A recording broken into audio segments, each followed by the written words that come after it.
need to go live on YouTube as well, which is something that I forgot at this point, but just let me press that button.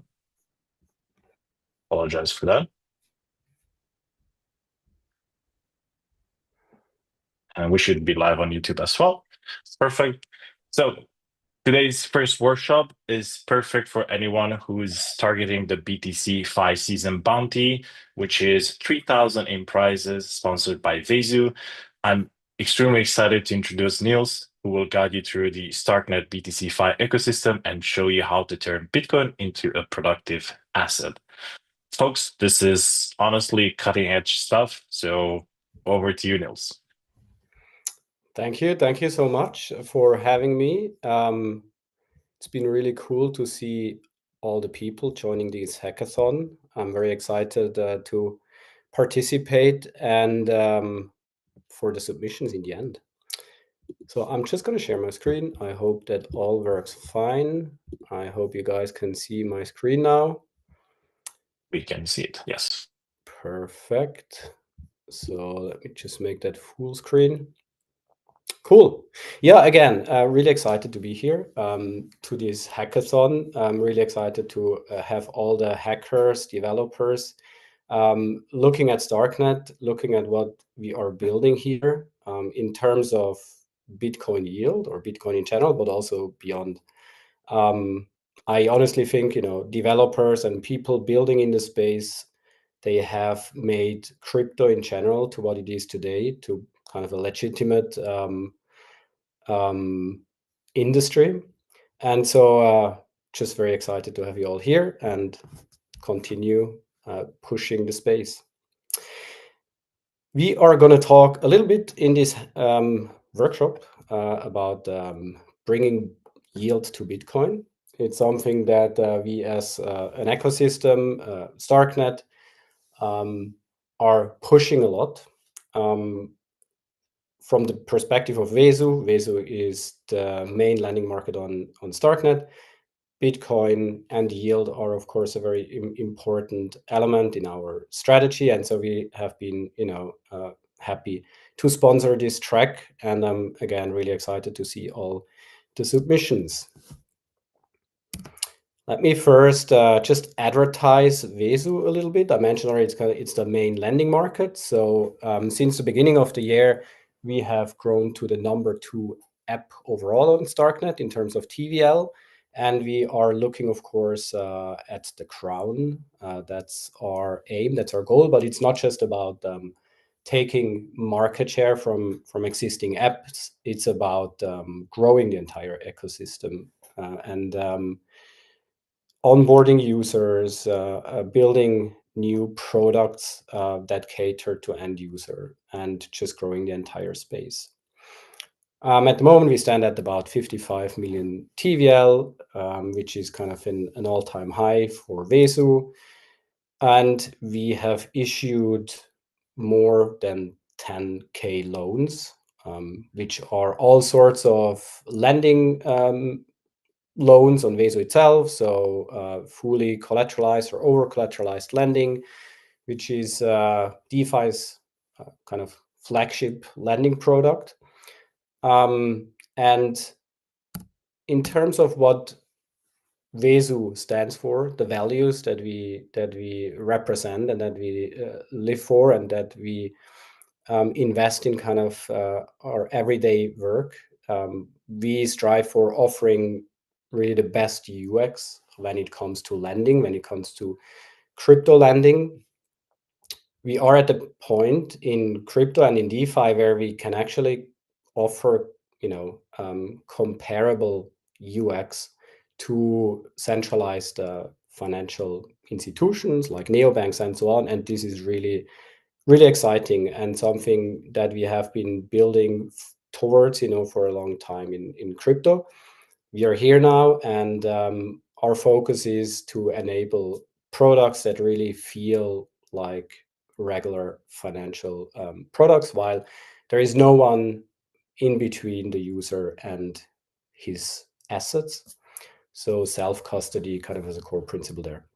On Starknet, you really have the tools in terms of scalability, in terms of native account abstraction and so on, to build the best UX in the entire DeFi space. That's why we're here. That's why we love Starknet, and that's, I hope, what you would find if you take a look at Vesu. One part of that is also, you want to do something with your assets, you can use them on Vesu, you can supply assets on Vesu to earn yield on those assets, all sorts of assets. And then what's always very important around yield and earning assets is that you have a good understanding of the risk involved. So it's not just about promoting APIs, but also being transparent around risks. And so that's something that we are also pushing on Vesu. One key element, one key differentiator of Vesu to other lending markets is that there is no governance involved. So there is no governance process, there are no proposals, there is no gatekeeper between developers or teams wanting to build new products. You just create new lending pools on Vesu without having to ask us, without having to ask anyone. That's something that's really new in DeFi in general, and we are the first lending market to bring that to Starknet. And then another element that I just also want to highlight here, security. We have invested a lot of resources and time in security. Every line of code that we push on mainnet is audited. But it's not just audits, it's also kind of a continuous security process. So we have an immunified bug bounty. We've received submission through that bug bounty. It's really an important part of a security strategy. And then also monitoring of the entire protocol, which happens in real time. That's it. This is Vesu, kind of four main aspects of Vesu. That's also it with the advertising part of Vesu. Now let's talk a bit about why we are actually here. So we are here because of Bitcoin. Ultimately, everything kind of goes back to Bitcoin, it seems, right? And why is Bitcoin so interesting? Bitcoin is the largest crypto market, as we all know, more than 2 trillion in market capitalization. So it's a huge market to tap into. Bitcoin has very specific properties compared to other assets. It's being used more and more also as money, in the sense more and more payments happen through Bitcoin directly, Lightning or whatever. And this is really something that adds a different type of utility already now to Bitcoin. So people start using it as some form of money. It's not only that, it's also an asset class, and Bitcoin has been going through a number of different narratives already, right? I'm not sure if you remember kind of the Bitcoin on your balance sheet narrative. We see more and more companies starting to seeking exposure towards Bitcoin, if that is through direct purchases or purchases of ETFs or other sort of financial instruments. But Bitcoin has become an asset class that is actually, investable by regular companies. And so that's very, very specific to Bitcoin. It's definitely the single kind of asset that has most adoption on that side. And it also means Bitcoin is legitimate in the sense it's not shady companies, it's not just shady people using and seeking exposure to Bitcoin. It's actually governments, right? It's very prominent companies.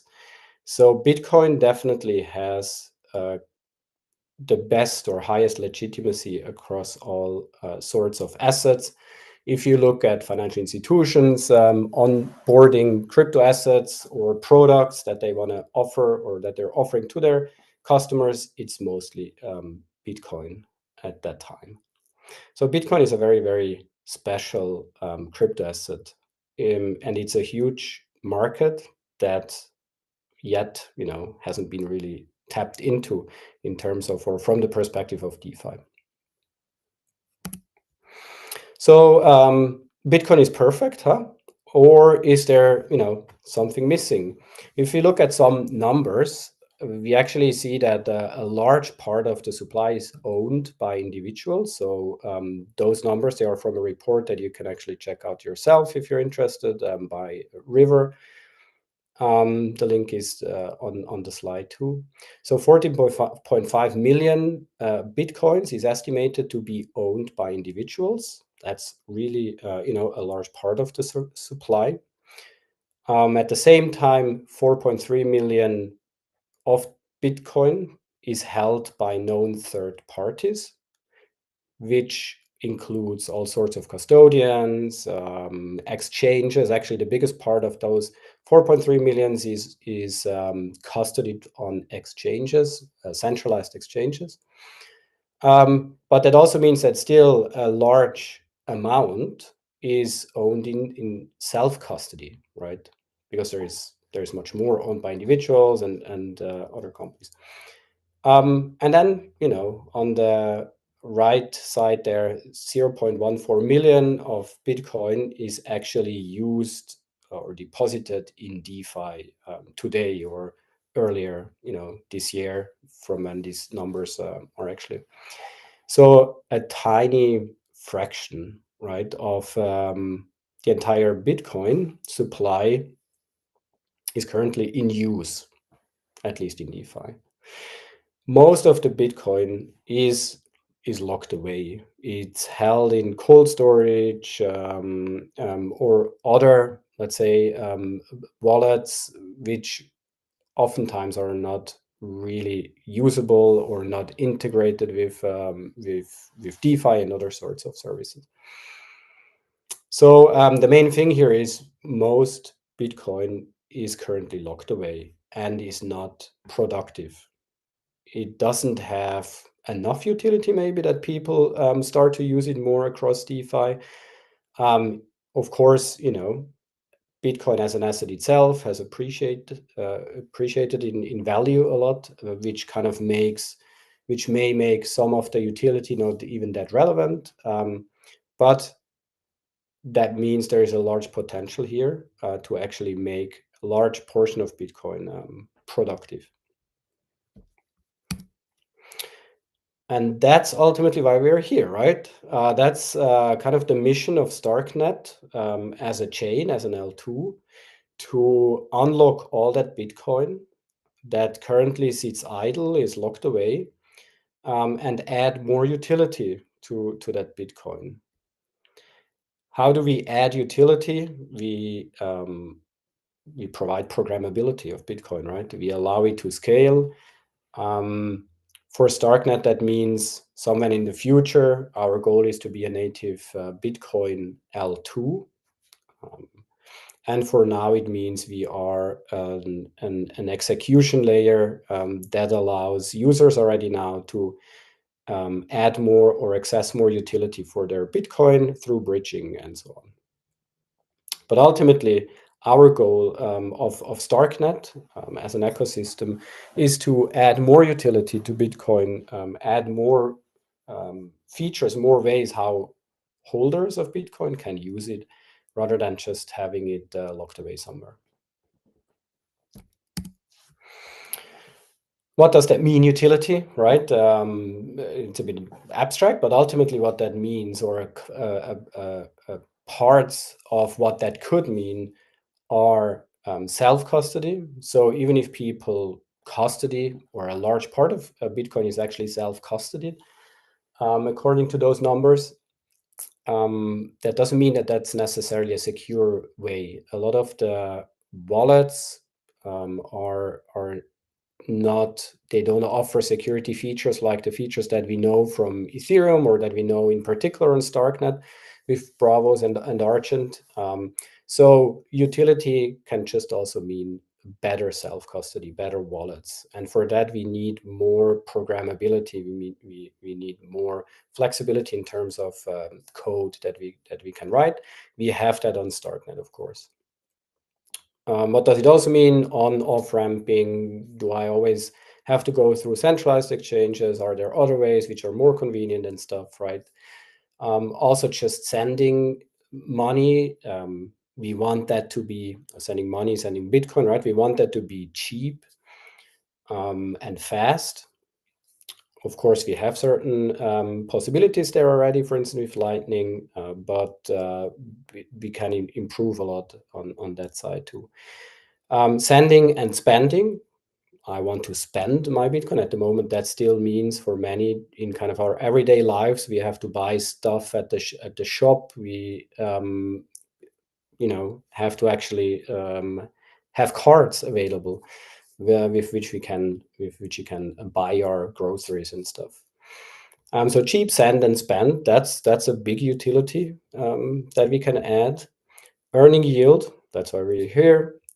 I want to rather spend the yield that I have earned on my Bitcoin than having to spend my Bitcoin, right? And borrowing, so liquidity on my Bitcoin with all the Bitcoin being locked away. While I don't necessarily want to sell my Bitcoin, maybe I need liquidity, or I could use the liquidity to buy certain things or invest without actually having to give away my Bitcoin. So Bitcoin-backed loans is another big narrative that we see growing more and more in crypto overall, not just on DeFi, but also actually in centralized finance, like what we've seen recently being announced by other providers. So ultimately, what does that enable?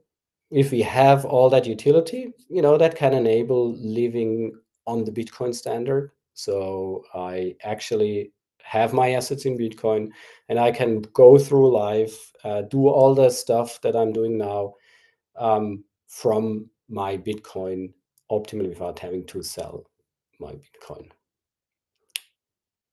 So bringing the Bitcoin standard, not just to companies, but also to our personal lives. So let's take a look at where we currently stand. So today we are on Starknet. We want to build out more of that utility. I want to focus on yield stuff here because some of these other things we already have on Starknet with the wallets, again, Argent, Bravos, which offer great security and utility already. Here we look at yield. If we look at what we have today, in terms of Bitcoin yield sources, it's still very limited. We have lending, so you can supply wrapped BTC into lending markets like Vesu, and you can earn interest from other people borrowing your BTC. We have rewards on Starknet with DeFi Spring. And the second possibility at the moment for Bitcoin is to supply liquidity in a DEX pool like a Kubo. But then you are exposed to volatility, of course, because there's always one other asset in that pool, so you have exposure to both assets. So it's kind of limited still, right? Today, in terms of the basic kind of yield sources that we have, but of course, that's not the end. Tomorrow, the day after, or just in the future, there will be much more yield sources that we have natively on Starknet. So lending will still be there. The Starknet, Starkware teams and other teams, they are doing a lot of work on the side of bridges. So being able to bridging Bitcoin more securely to Starknet, but also other BTC assets. So some form of BTC wrapper or derivatives. We will have all those assets available on Starknet tomorrow in the near future. Among those assets, there are yield-bearing assets. So those assets, they bring kind of native yield with them, right? So even being exposed to this one yield-bearing BTC asset, I'm earning some form of yield. and I will be able to do more stuff. What does that mean? If we have all those sorts of Bitcoin assets, Bitcoin derivatives, I'll need liquidity among those assets. So there will be pools, let's say on a Kubo again, stable pools which have different versions of assets as liquidity. If I'm exposed to this pool now, I actually, am not exposed to other crypto assets. I'm only exposed to Bitcoin. So I have a stable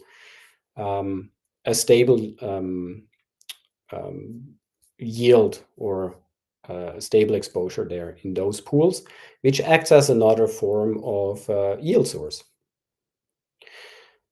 One really exciting thing that's really also unique on Starknet is native Bitcoin staking on Starknet. So people will be able to stake Bitcoin on the Starknet chain to secure Starknet. That brings two really exciting things. One is security for Starknet itself. Having the most secure asset, securing your chain, of course, offers highest security possible, right? So that benefits not only, let's say Bitcoiners or BTC holders, but the entire ecosystem. And the other aspect of that, the other feature is it acts as a source of yield. I'm staking Bitcoin on Starknet. I'm earning staking rewards, just like I do for Stark now, or for Ether on Ethereum and other chains. So that's one new yield source that we'll have available in the future. Without knowing all the details here, just follow Starknet and Starkware for updates. I think that should actually roll out in Q3 or Q4 or so.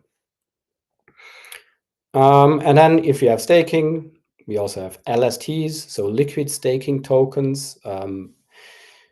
While I don't know of the specifics here either, I know that this will happen. It just has to happen because it, again, unlocks a lot of utility and value for the stake Bitcoin. If you think about staking Bitcoin in a protocol, you actually, again, lock Bitcoin away. Yes, it now earns yield, but you can't do more with it.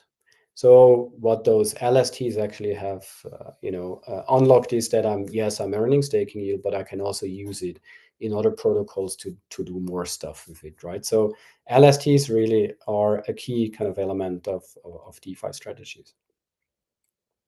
So today, kind of limited still, but we are not building for today only. We are building for tomorrow. Tomorrow, you can see that the Bitcoin yield sources and Bitcoin ecosystem on Starknet will, offer a lot of variety in yield and composability for different strategies. Now, those here are just some bullet points, but they're actually real. Just today, Starknet and Lombard have announced their collaboration. So Lombard and LBTC will be coming to Starknet pretty soon.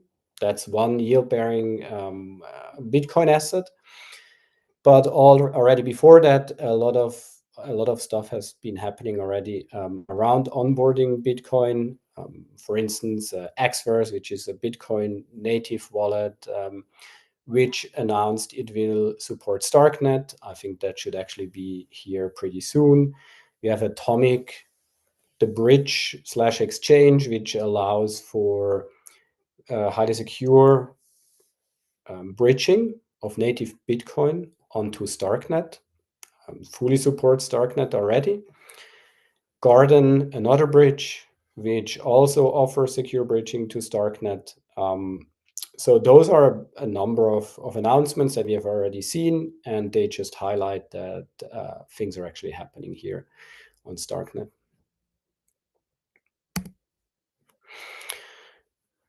So what we want to look at now, and also what we want to explore with all of you in the Bitcoin yield track of the hackathon is strategies that unlock yield for Bitcoin on Starknet. Those strategies, what we are specifically interested in are delta neutral strategies. And so what this exactly means is, what we see on that slide here. So what's the objective of a delta neutral strategy? So the thing is, as a user, I want to deposit yield, Bitcoin. I want to deposit Bitcoin somewhere. I'm only thinking in terms of Bitcoin. I want to have exposure only to Bitcoin. So I don't want to make a loss or profit, neither of that. If Ethereum goes up, I want to only be exposed to the Bitcoin price, but I want to earn yield in Bitcoin. So that means if tomorrow I withdraw my position, I want to be able to actually withdraw more than what I have deposited today. So very important, that second part here, that with a delta neutral strategy, I only have exposure to Bitcoin and I earn yield in Bitcoin. So that's kind of a very kind of simple definition of what we're looking for here. What are examples of such strategies? One very simple basic example is VWBTC, which is a vault effectively, that you can deposit WBTC into.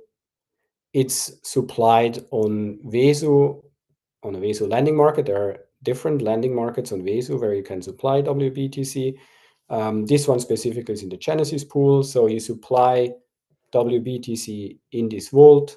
It's supplied in Vesu lending, and whoever has a position, a VWBTC position, earns yield from that lending pool.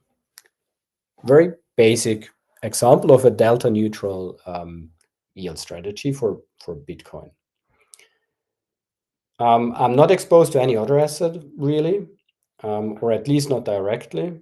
I'm only exposed to the risk that I have on lending on a lending market, right? Another example is a little bit of more, complex strategy. It just adds one more step. It also adds more risks, of course. So let's say I have WBTC. I can supply that on a lending market like Vesu, supply WBTC in a pool where I can actually borrow, let's say USDC against my WBTC. So if I supply WBTC in that pool, I am now able to borrow USDC. Now I have still my WBTC in the pool. If I'm earning yield on the WBTC, that's fine. I have some yield already from that. Now I borrow USDC. I can use that USDC to do certain things. For instance, I can supply USDC again to earn USDC yield. Now I have two sources of yield. I have the yield on my WBTC and I have the yield on my USDC. Maybe I supplied it USDC in Vesu, maybe I supplied somewhere else. Most likely I supplied not in the same pool on Vesu where I have borrowed it, because ultimately my additional yield from that strategy is from whatever I earn on the USDC, so the yield on my USDC, versus what the borrowing cost is in my position. So I'm assuming there is some pool where I can cheaply borrow USDC with WBTC as asset, and another pool or yield source where I can earn more yield on the asset than what I'm paying. That's another very simple strategy. It only involves an additional step, which is using my WBTC in the pool as collateral to borrow another asset. That asset can be anything, really. It doesn't add a direct exposure to the user because I am not selling the asset that I borrowed for another asset. I'm ultimately holding on to it. I have just supplied it somewhere else for the yield that I can earn. So at any time, because I'm holding on to that asset that I borrowed, I can repay it at any time without having to use my collateral or so to pay for a price difference or so. I'm happy to answer questions at the end if there are, right? And like that, like those two examples, there are other possibilities to create delta neutral strategies to earn yield in Bitcoin. We don't go through all of those different possibilities. There are a bunch, but one thing that I want to point you to is there is this page on DeFi Llama, the yields section. And on that yield section, you can actually select a delta neutral strategy filter. And there you find a bunch of actual strategies that are deployed, that people are doing, and that can give you inspiration for what we could do on, or what you could build on Starknet too. So here on this screenshot, you just see a bunch. So you see, for instance, the first one, CBBTC, 2 WETH, 2 WETH. What does that mean? Someone deposits Coinbase BTCs or wrapped BTC on Base chain. That's my asset that I hold. I deposit that on a lending market. I borrow WETH here, and I supply the WETH in another pool, right? So here I'm borrowing it on Impermux V3. I don't actually know that market. And I supplied in another pool in Beefy. And so now I have exposure to my CBBTC, and I have exposure to whatever yield I'm earning on my WETH, which I have supplied on Beefy. And similar strategies you find with all sorts of assets. It always depends a bit on where those opportunities are, where I can actually earn yield. But again, just highlighting here that we can turn other assets, or the yield that we're earning on other assets, we can turn that into yield that someone can earn on BTC. So yeah, take a look at this this link here, and maybe you find inspiration for new yield strategies. And then I think we're already getting towards the end here. So one additional thing that I just want to highlight, and also I think our track prices highlight, is yes, yield is important. So of course, optimally I have, higher yield. Higher yield is better yield. But it's not just about the yield, right? We said it at the beginning on Starknet, we have a lot of tools to actually unlock, really good UX. So we want to unlock not just yield, but actually yield and good UX. So we are able to onboard more users and roll these products out to more users. And oftentimes, or many of those users that we actually talk about here, onboarding to Starknet or just unlocking their Bitcoin, those are users that haven't used crypto, maybe even, right? Chains, wallets, and stuff. They've just bought Bitcoin at some point and lock it away. So we need good UX for those users to really be able to onboard those. What does that mean on Starknet? Some of the things we really love to do, because we can do, are very simple user onboarding. It gets to the point where, I'm not sure if you guys saw that, but with Focus Tree, for instance, onboarding, more than 100,000 users without them even realizing, because they don't need to know, right? And because we can build that UX. So simple onboarding is something that we really love to kind of perfectionize here. Secure wallets, we have secure wallets, and that's very important when we speak about Bitcoin yield. One-click UX and transaction batching, so something that's really the past, or should be the past, is having to sign multiple transactions, let's say to do a deposit, because first we have to do approvals and then we have to do the actual deposit. we just wrap that and batch that everything up into one transaction. So we only have to sign deposit here, and everything's signed and executed. Something that we just get inherently cheap transactions and fast transactions because that's how Starknet works today. So the main point here is yield is important, better yield is better, but user focus and good UX is just also as important.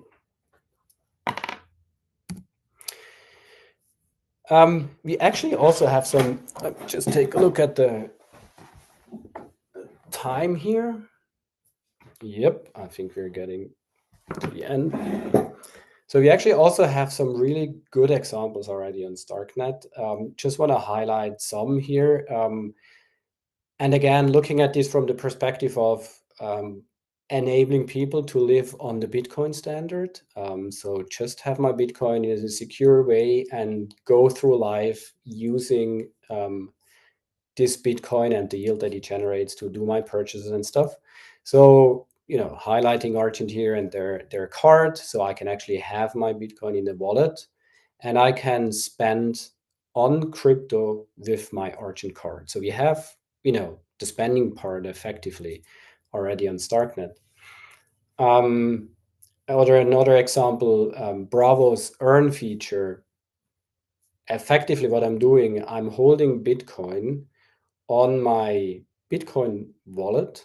I mean, it's Bravos on Bitcoin natively, and I can tap on one button to invest this Bitcoin to start to earn yield. What happens in the background, what's abstracted away, is that actually the Bitcoin BTC is bridged to Starknet and is deposited in Vesu to start earning yield. Now, of course, that's all transparent to users, what happens in the background, but actually the user doesn't have to go through bridging and all those complicated steps that we usually have. So really shout out to kind of Bravo's team and the Bitcoin Earn feature here. And then other offerings that are in the making, which kind of target similar UX, where oftentimes we can do all those things, or a user can do all those things directly from their wallets without actually having to navigate through different websites and being exposed to all sorts of risks on all those different websites.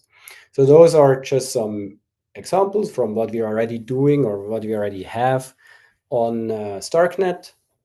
It's still very, very early in terms of Bitcoin features, a Bitcoin yield, Bitcoin products. So there's a lot of things that still need to be built. And again, that's why we're here.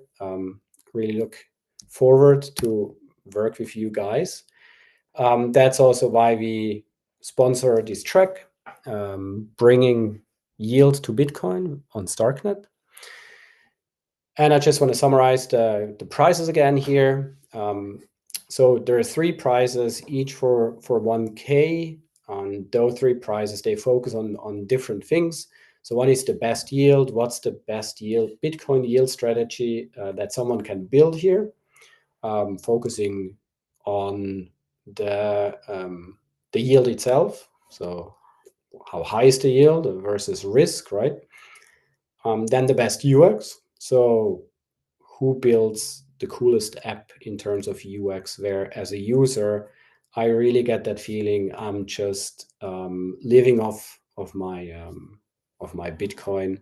I'm spending the yield that I have earned and yeah, offering that type of experience. And the third one, kind of an open category, most innovative. So just build something very innovative, something very cool, and win this prize. Yep. So this is actually it. Really excited for this. Look forward to all your submissions. Reach out on Telegram or on our Discord. Also, if you feel like, give us a shout out on Twitter or X. This is where you can reach us. Fantastic. Thank you very much, Nils. If you are okay, we could take a few questions from the audience. That works? Yeah, sure, totally. So we have one question in the Q&A question. So the first one is, will it be possible to add programmability for Bitcoin in DeFi on Starknet without soft forks or hard forks? For example, using Bitcoin with Stark pair to offer liquidity for an asset. It's a very good question and an important one, I think, and one question that actually, Starknet, Starkware folks are working on, right? One path is that we'll go through a fork on Bitcoin. So we'll add, let's say, new opcodes to Bitcoin, which allow Starknet to be kind of a native rollup to Bitcoin, benefiting from Bitcoin security. This, of course, is uncertain because who knows what opcodes will be added, what changes will be made to Bitcoin. Bitcoin doesn't want to make a lot of changes for a good reason. That makes it so different to other chains. And so people are spending a lot of thought and resources on answering this question. I think we have some promising avenues or promising results that we've seen, but for now, the first step, while we are not able to be like a native rollup, what we are investing a lot of resources in is making this period where we're bridging assets to Starknet much more secure, so making bridges more secure and so on. So I think this is our current intermediate step, and for the next step, I'm just very excited to see what the devs and researchers on Starkware Starknet will be able to deliver. Fantastic. And we have, I think, two more questions. So one, I think you already kind of like answer with the BTC not wanting to spend their Bitcoin, but basically the question is like, will the BTC staking process on Starknet be non-custodial? Because most of the Bitcoin holders, they might not want to, use their Bitcoin on native wallets. Right, exactly. Yeah. So that's something actually where I personally don't have, I guess, sufficient information that I can share here. I guess that's a question that we should ask Starkware, Starknet folks who are working on all of this.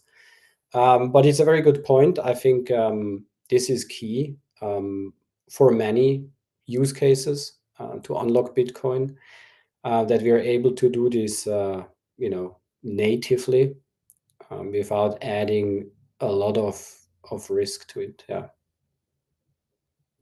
Fantastic. And another question is like, what form of yield will the Bitcoiners be receiving? Will it be stablecoins or native Starknet asset, like Stark? So this is also for staking, I assume, huh? Yeah. Again, a question that we better ask Starknet, Starkware. I do not have all the information that I could really answer this now. In whatever form the yield comes, though, we can always make it Bitcoin yield, right? And I think just going back to kind of the UX, to the strategies that we're looking for here, I'm not sure I mentioned this explicitly, but yield can come in the form of different tokens. But as part of an on-chain yield strategy, we can always convert it into Bitcoin. So as a user, as a Bitcoiner, I'm not interested in other tokens, in other assets, right? Living on the Bitcoin standard means, in the optimal case, my Bitcoin balance goes up over time. I'm not interested in having, I don't know, another asset in my portfolio. That's kind of the scope here. Sounds good. Thank you, Nils, for answering all the questions. There are still a lot of things to learn more about on this side. So I shared a link with regarding the BT5 season. If you want to stay up to date with all the news around the Bitcoin side of things, feel free to access that link. I think that's roughly it. Maybe I would just like to ask you a final question, mostly for the hackers or the builders for this hackathon. What tools, libraries, or documentation would you recommend to the builders tackling the BTC5 bounty? I'm I'm biased, of course, but I would recommend them to look at the Vesu docs. As we said, right, lending is one of the main sources of Bitcoin yield that we have, from which we can compose different strategies. There are other lending markets on Starknet, which you, of course, can also look into. But you'll find documentation on how things work on Vesu under docs.vesu.xyz. You'll find the entire code base open source on github.com/vesuxyz. So I think, the docs, GitHub as a source for code samples that you can use. If we talk about yield, it's also worth taking a look at Stark Farm on Starknet. They have built a lot of yield strategies already, so maybe something to learn from there. Yeah, I think that's it. Fantastic. Well, thank you, Niels. That was a great deep dive into the BTC-Fi landscape on Starknet. I think these type of applications or products are really at the edge of innovation, and the opportunities here are really exciting, especially bringing all of this technology and features that Starknet has to offer to Bitcoin. Some key takeaways: you now have fully understanding how to build Bitcoin yield products on Starknet. So make sure to check out the Vesu docs and the GitHub, and also reach out to the Vesu team if you have any questions. Um, just one important update I want to make is that the following workshop that's named the GPPay SDK will be rescheduled for another time due to some unforeseen circumstances. But what's next? You can take a break for roughly 1 hour because our next workshop starts at 4 p.m. UTC, driving growth through product. And if you have any questions regarding the BTC-Fi bounty, feel free to drop them in the Telegram group channel. Our mentors and the Vesu team is there to help. Um, Thank you, Nils, once more, and thank you all for joining and tuning into this workshop.